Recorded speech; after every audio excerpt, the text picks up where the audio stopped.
ऋषिगण अपना अपना स्थान ग्रहण कीजिए।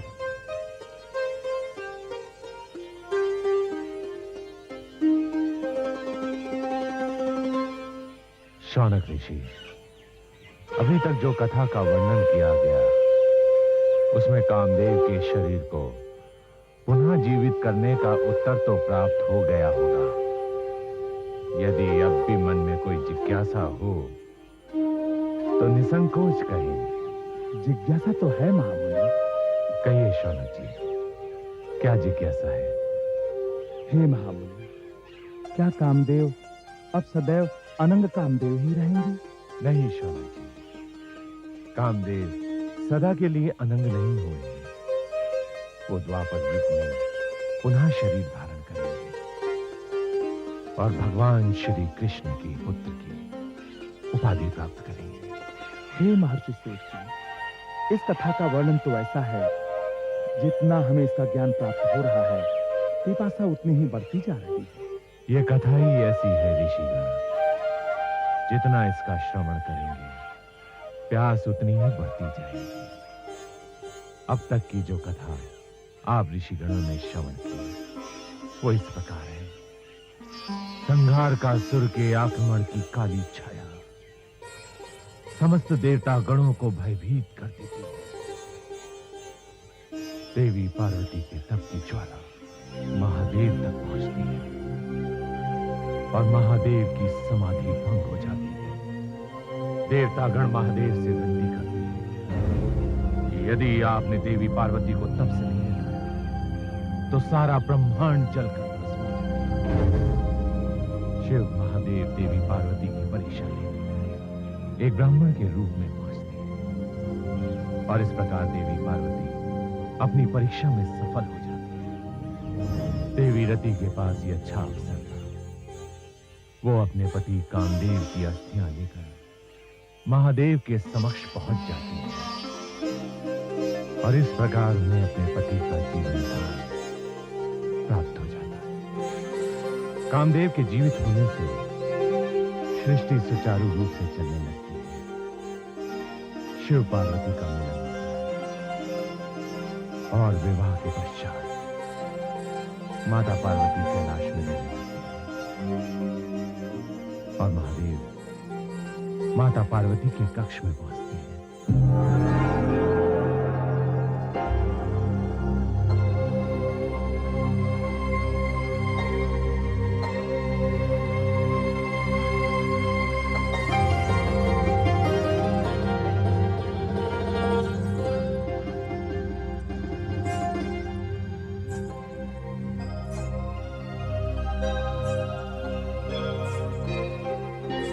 प्रणाम स्वामी।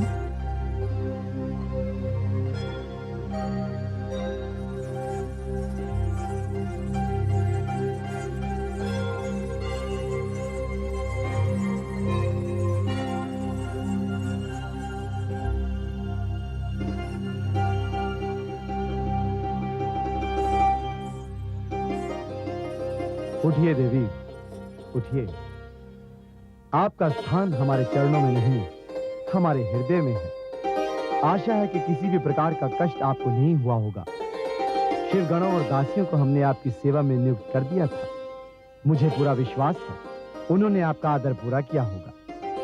जो आदर और सम्मान मुझे यहाँ प्राप्त हुआ है उसके लिए मैं आपकी आभारी हूँ। मैं अपने आप को संसार की सबसे भाग्यशाली नारी अनुभूत कर रही हूँ। अवश्य संसार में नारी का महान चरित्र आपके द्वारा ही प्रकट होगा। आपका व्यक्तित्व संसार की नारियों में सर्वप्रथम होगा। मेरी हर सांस आप ही के लिए है प्रभु। मेरी व्यक्तित्व में आप ही की छवि होगी। यदि चाहे तो पुनः परीक्षा ले सकते हैं। प्रथम परीक्षा में तो सफल हो गई देवी, अन्यथा हमारे और आपके मिलाप का कोई प्रश्न ही नहीं था।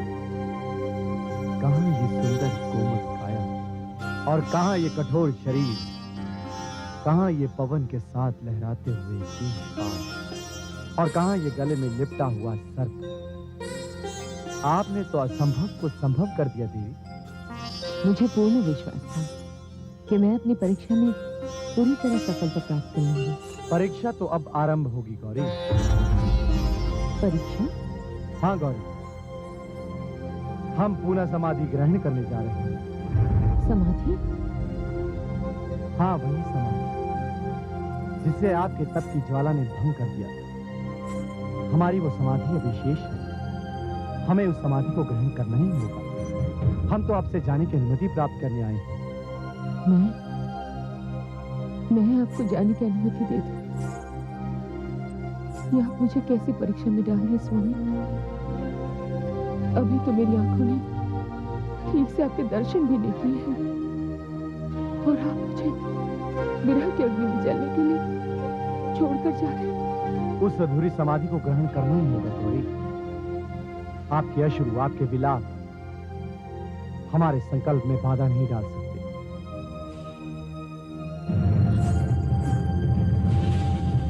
नारायण नारायण नारायण। प्रणाम प्रभु। प्रणाम देवी।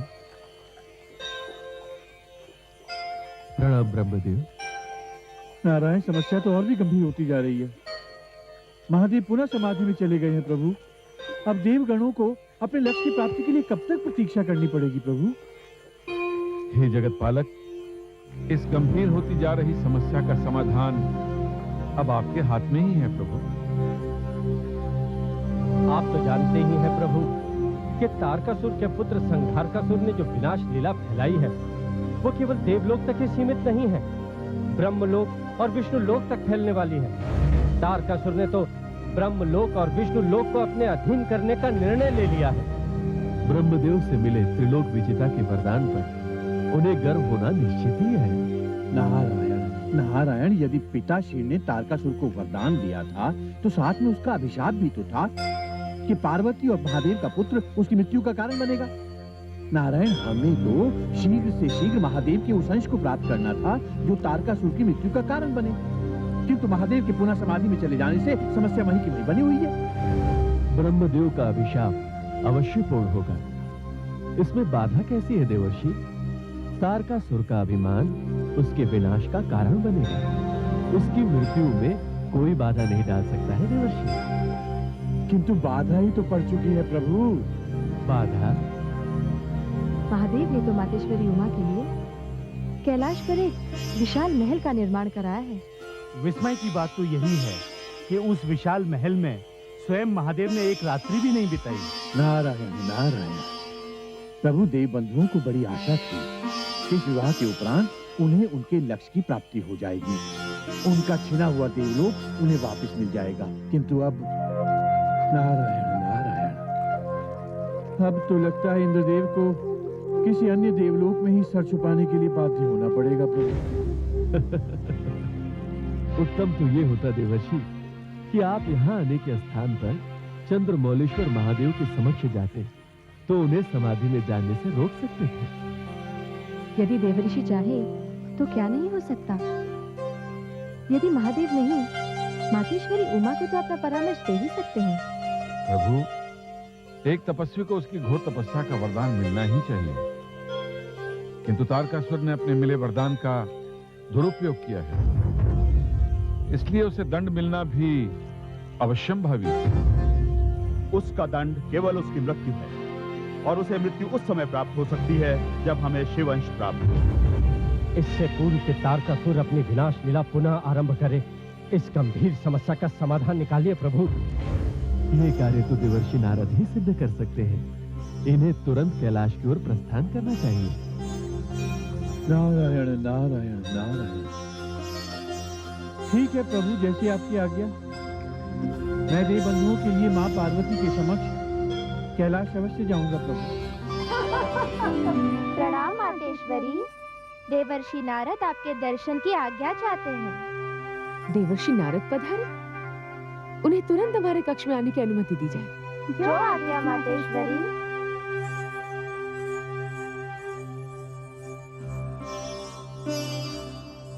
प्रणाम देवर्षि, मातेश्वरी उमा ने आपको अंदर बुलाया है देवर्षि। नारायण नारायण नारायण नारायण नारायण। प्रणाम देवर्षि, आपका स्वागत है। आइए, पधारिए। इस स्वागत सत्कार के लिए कृतज्ञ हूँ माता। यहाँ आने का तात्पर्य आपको विवाह की बधाई देना तो था ही माता। साथ ही अभिलाषा ये भी थी कि इस बहाने आपके और मेरे इष्ट महादेव के दर्शन भी प्राप्त हो जाएंगे। महादेव दिखाई नहीं पड़ रहे माता। ये संयोग की बात है देवर्षि कि आप यहाँ पधारे और देवादिदेव यहाँ नहीं है। किंतु आप तनिक भी चिंता न करें, आपकी अतिथि पूजा अवश्य की जाएगी। नारायण नारायण। माता, मेरी कैसी अतिथि पूजा? मैं तो स्वयं दास हूँ। मेरे लिए तो इतना ही पर्याप्त था माता कि मेरे इष्ट देव के दर्शन हो जाते, किंतु दुर्भाग्य है उनके दर्शनों के बिना ही लौटना पड़ेगा। पर माता, कितनी अनुचित बात है ना कि नव विवाह के उपरांत भी वधू को वर की सामीप्य से वंचित रहना पड़ रहा है। नारायण नारायण। आपके मुख पर व्याकुलता के भाव माता। क्षमा करें मातेश्वरी, मेरी जीवा से कोई अपशब्द, कोई अनुचित बात तो नहीं निकल गई? यदि अनजाने में ऐसा कुछ हो गया है माता, तो मैं क्षमा प्रार्थी हूँ। इसमें आपका कोई दोष नहीं देवर्षि। नारायण नारायण। दोष तो आपका भी नहीं है माता। मैं तो आपका इसे दुर्भाग्य ही समझूंगा कि महादेव इस प्रकार आपको अकेला छोड़कर स्वयं वन में चले गए। आपको यातना देने के अतिरिक्त उनका और क्या अभिप्राय हो सकता है माता? इसे भी मैं अपना सौभाग्य ही मानूंगी। इस पीड़ा में भी मुझे सुख शांति का ही आभास होगा। नारायण नारायण। ये तो आपकी महानता है माता पार्वती, जबकि सत्य ये है कि आपकी ये पीड़ा एक दिवसीय या 2 दिवसीय नहीं, अपितु अनंत है, अनंत। एक विवाहिता स्त्री के लिए कितने दुर्भाग्य की बात है कि वो अपने सुहाग का सुख न भोग सके। जिस भक्त ने उन्हें प्राप्त करने के लिए इतनी अड़चनों को जगी है, वो किस तरह उनसे अलग रहना स्वीकार कर सकती है? मन की अभिलाषा तो यही थी कि मैं स्वयं ही उनके साथ चली जाऊं। उनके बिना तो जीवन में श्वास लेना ही व्यर्थ है। किंतु उनके आदेश के सामने मुझे शीश झुकाना ही पड़ा। नारायण नारायण। आपका उनसे विवाह हुआ है माता। आपका उन पर पूर्ण अधिकार है। मैं देवादिदेव को रोकने का पुनः प्रयास करूंगी। नारायण नारायण। समस्त देवगणों के लिए कितनी प्रसन्नता का विषय था कि इस विवाह के उपरांत उन्हें उनके लक्ष्य की प्राप्ति हो जाएगी। तारकासुर जैसे असुर के विनाश का साधन प्राप्त होगा। किंतु अब तो लगता है तारकासुर की कृपाण देवगणों के सर पर हमेशा लटकती रहेगी।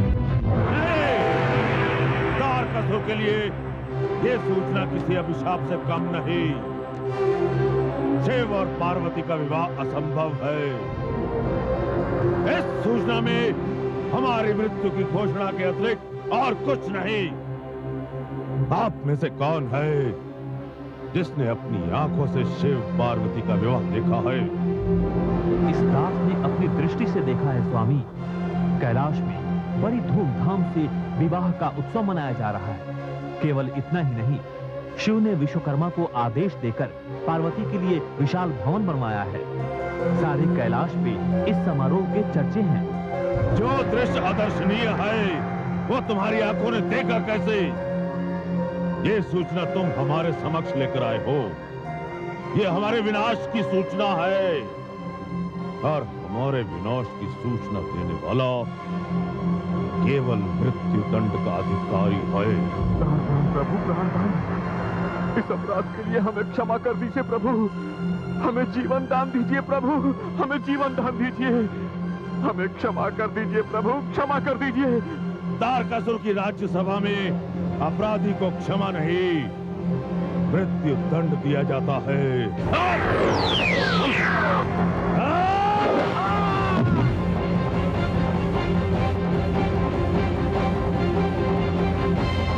हम जिस कार्य के विरुद्ध थे पुत्र, वही कार्य सिद्ध हो गया पुत्र। उन दोनों के विवाह का परिणाम जानते हो?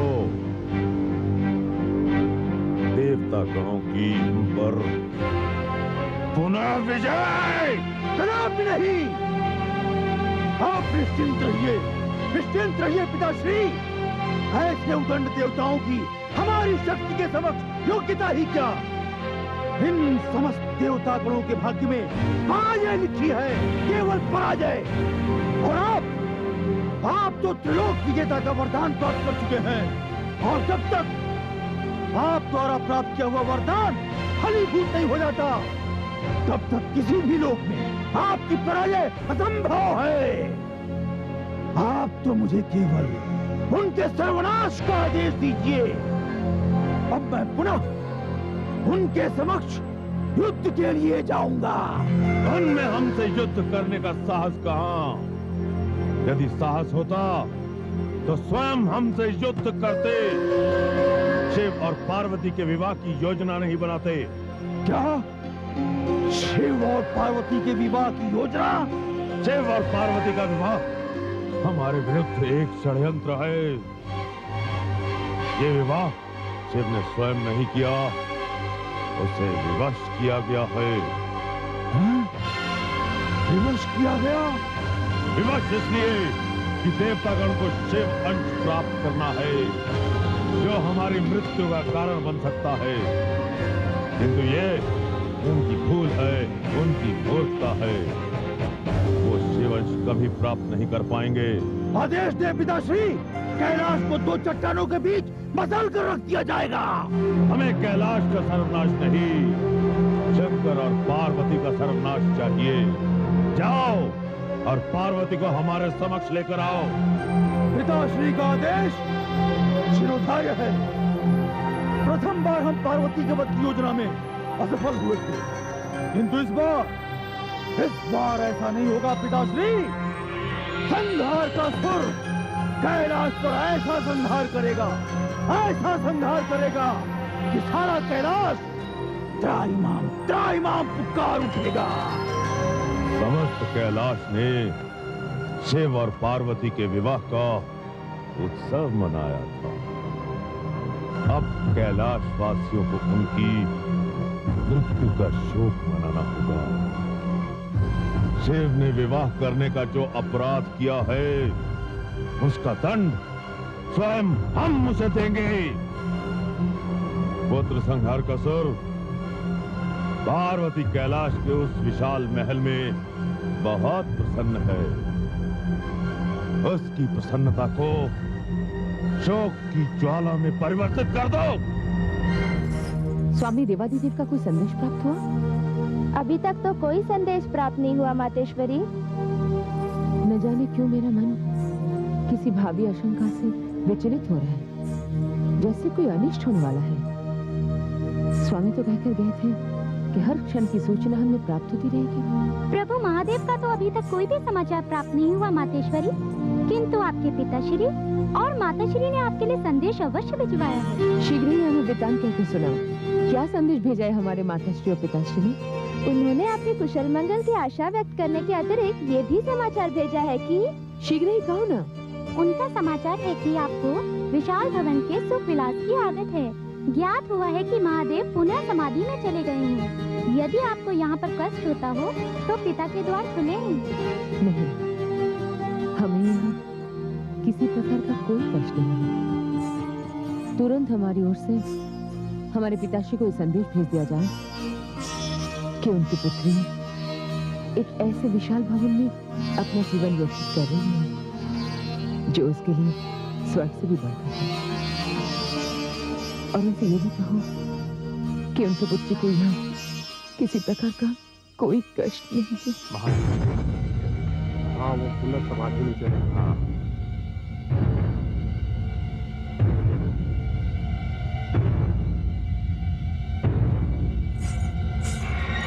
प्रणाम मातेश्वरी। ये क्या शिष्टता है? यहाँ प्रवेश करने का साहस किस तरह किया आप लोगों? क्या आप शिवगणी नहीं जानते कि इस कक्ष में केवल नारियों को आने की अनुमति है? क्षमा करें मातेश्वरी, हमसे अपराध हो गया। अब ये घोर अपराध हमसे कदापि नहीं होगा मातेश्वरी। हम नहीं जानते थे कि आप यहाँ विद्यमान हैं। जय, हमारे भवन के द्वार पर तो नियुक्त नहीं जो शिवगण ऐसे अंदर चले आए। भवन के द्वार पर प्रभु देवादिदेव ने नंदी और भृंगी की नियुक्ति की थी मातेश्वरी उमा। शीघ्र विश्वकर्मा से कहो कि हमारे समक्ष उपस्थित हों। जो आदेश मातेश्वरी।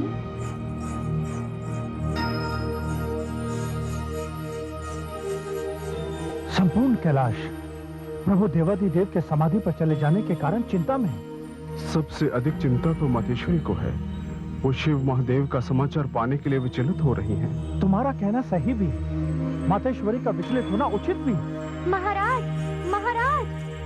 क्या बात है? तुम दोनों इतने घबराए हुए क्यों हो? महाराज, मातेश्वरी उमा ने आपको तुरंत अपने समक्ष उपस्थित होने का आदेश दिया है। क्यों? क्या कोई अमंगल घटना घटित हुई? अमंगल ही समझिए महाराज। नंदी को भवन के द्वार पर नियुक्त किया गया था, किंतु नंदी वहाँ थे ही नहीं। क्या? नंदी द्वार पर नहीं है? इसीलिए मातेश्वरी उमा ने यह आदेश दिया है कि महाराज विश्वकर्मा उनके समक्ष उपस्थित हों। मातेश्वरी की आज्ञा सिरोधार्य, हम अभी उनके समक्ष उपस्थित होते हैं। चलिए, आइए।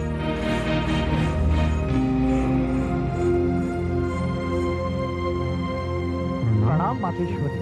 प्रणाम। आपके आज्ञाकारी आपके समक्ष उपस्थित हैं। कहिए क्या आदेश है हमारा? मैं आपसे पूछती विश्वकर्मा और आपसे भी कि प्रभु देवादिदेव भवन के द्वार पर किसे नियुक्त कर गए थे? नंदी को मातेश्वरी। किस कारण? माते, आप अनिष्कासनी नारी हैं। कोई आपके कक्ष में आने की अशिष्टता न करे। ये ज्ञात होने के पश्चात भी शिव गणों को अंदर आने की अनुमति किस प्रकार दी गई है? यदि शिव गणों से यह अपराध हुआ है तो हम मातेश्वरी के समक्ष क्षमा प्रार्थी हैं। शिव गणों ने जो यहाँ आने की अशिष्टता की है वो पुनः नहीं होगी। उन्हें किसी भी प्रकार यहाँ आने की अनुमति नहीं दी जाएगी। ये नारी कक्ष है। यहाँ हर समय सखियों दासियों का आवागमन है। कौन किस समय किस अवस्था में रहेगा कुछ कहा नहीं जा सकता। अब यदि अचानक यहाँ पे आ जाती है तो नारी कक्ष का इतना कैसे? मातेश्वरी को अब किसी प्रकार कष्ट का अवसर नहीं दिया जाएगा। अब आप लोग सदैव भवन के द्वार पर नियुक्त रहेंगे और हमारे अनुमति के बिना किसी को भी अंदर आने की आज्ञा नहीं दी जाएगी। मातेश्वरी का आदेश सिरोधार्य है। प्रणाम मातेश्वरी।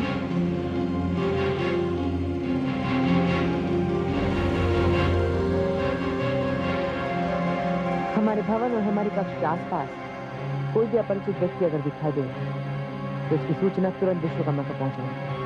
हम तो मातेश्वरी की आज्ञा में सदैव तत्पर रहती हैं। अगर आज्ञा दे तो हम उन्हें परामर्श देना चाहती हैं। परामर्श? क्यों नहीं? यदि आपका परामर्श मानने योग्य होगा तो वो अवश्य स्वीकार किया जाएगा। कहिए, क्या कहना चाहती हैं आप?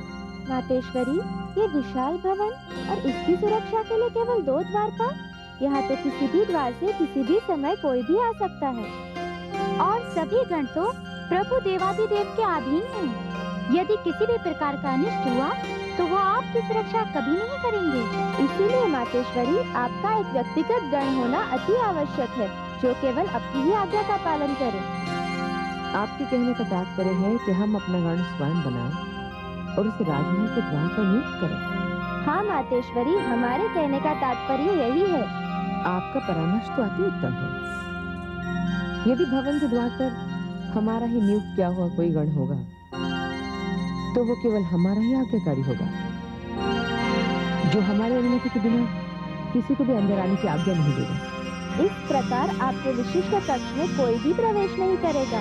आपको रक्षक भी प्राप्त हो जाएगा और शत्रु से सुरक्षा भी। आपका कहना बिल्कुल उचित है। हमें अपनी सुरक्षा के लिए स्वयं ही कुछ करना है। शत्रु का कोई भरोसा नहीं।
तपस्या।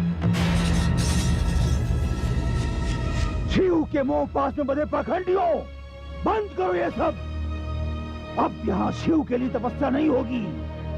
अब यदि तपस्या होगी तो केवल त्रिलोक विजेता हमारे पिताश्री तारकासुर के लिए होगी।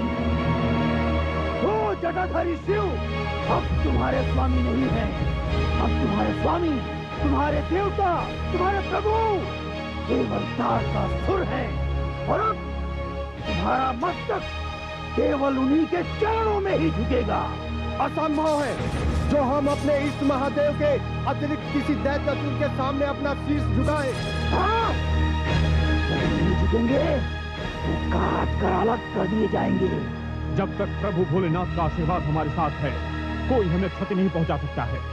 बहुत अभिमान है, बहुत अभिमान है तुम्हें अपने उस महादेव पर। इस समय वो जिस समाधि में बैठे हैं, हम उन्हें ऐसी समाधि में पहुंचा देंगे जो समाधि कभी समाप्त ही नहीं होगी। संहारकासुर, क्या तू अपना परिणाम भूल गया कि महादेव ने तुझे किस प्रकार पराजित किया था? उसी पराजय को विजय में परिवर्तित करने आया है संहारकासुर। और यदि तुम लोग अपनी प्राणों की सुरक्षा चाहते हो तो बताओ कहाँ है पार्वती का वो विशाल भवन? कदापि नहीं। तो तुम सभी अपनी मृत्यु के लिए तैयार हो जाओ। और यदि जीवन दान चाहते हो तो जाओ और अपनी मातेश्वरी को हमारा संदेश दो। वो हमारे समक्ष उपस्थित हो। संहारकासुर, मातेश्वरी तक पहुंचने के लिए तुम्हें हमारे शाओं को लांघकर जाना होगा। तुम क्या स्वयं शिव की पार्वती को हमारा बंदी बना जाने थे? नहीं रोक सकते। पार्वती ने शिव से नहीं, अपने दुर्भाग्य से अपना विवाह किया है। मातेश्वरी, मातेश्वरी, मातेश्वरी, मातेश्वरी।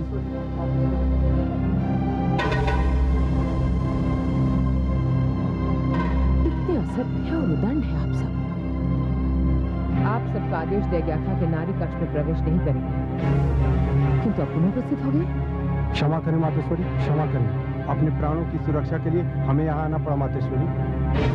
प्राणों की सुरक्षा किससे? तारकासुर के पुत्र संहारकासुर ने कैलाश पर आक्रमण कर दिया मातेश्वरी। कैलाश की चट्टानें समस्त शिवगणों के रक्त से लाल हो गई मातेश्वरी। समस्त शिवगण आपकी शरण में आ रहे हैं मातेश्वरी। हमारी शरण में आने से श्रेष्ठ है कि उसके संहार का उत्तर दिया जाए। हम में से कोई भी उसके संहार का उत्तर नहीं दे सकता मातेश्वरी। हुआ तो विनाश की काली आंधी की तरह चारों ओर फैलता जा रहा मातेश्वरी। तो फिर जाओ और विश्वकर्मा को हमारा आदेश दो कि वो शिवगण और हमारी माँ शक्तियों की सेना लेकर जाए और संहारकासुर पर आक्रमण करें। जो आ गया मातेश्वरी। पार्वती, तुम्हारा कोई अपना गण होना अति आवश्यक है, जो केवल तुम्हारे ही आदेश का पालन करे, जो केवल तुम्हारा ही आज्ञाकारी हो, तुम्हारी सुरक्षा के लिए ही। यही वो समय है, मुझे अपने गण की रचना करनी होगी। ये सारा उपकरण एकत्रित करो। जो आज्ञा मातेश्वरी।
देवी। पुत्र